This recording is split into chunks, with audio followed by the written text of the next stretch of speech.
Nearly all who try to diet can relate to the temptations and cravings for tasty food. Understanding the brain and the neurobiology of food cravings helps us understand this. One day I was in the kitchen cleaning up and I was putting some food away in the refrigerator.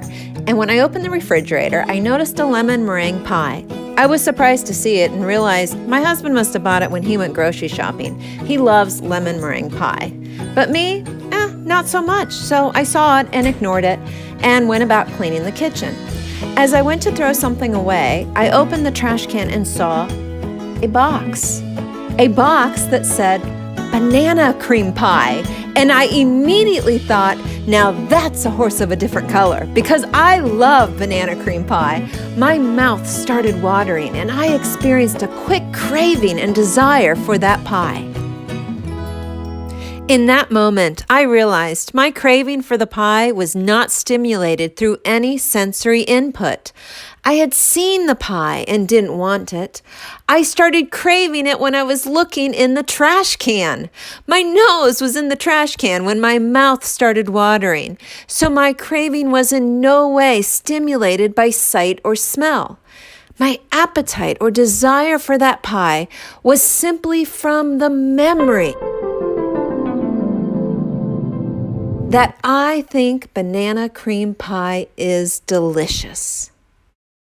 What I learned through studying the neurobiology of everyday life is that my desire, my craving to eat that pie involves a process of the basal ganglia.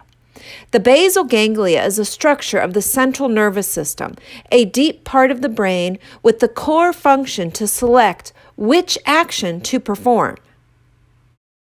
Known as action selection, this circuitry processes the actions you select. It begins with a stimulus that stimulates you to take action. When you select an action, the circuitry disinhibits this pathway to its outcome. Every pathway produces an outcome that can be positive or negative for you. From that point on, you have a circuit that then remembers that this action produces this outcome for you. Experiencing pleasure or satisfaction would be a positive outcome, and experiencing the opposite of pleasure or satisfaction is a negative outcome.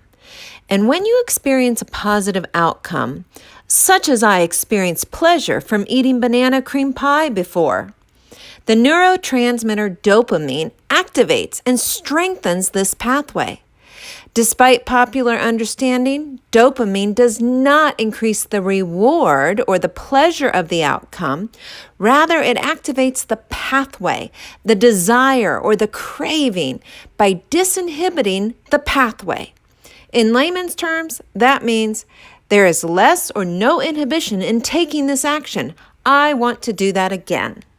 Understanding the neurotransmitter dopamine activates not the reward of the action, but rather the craving for it, the desire for it, is a significant component in helping us understand addictions such as food addiction.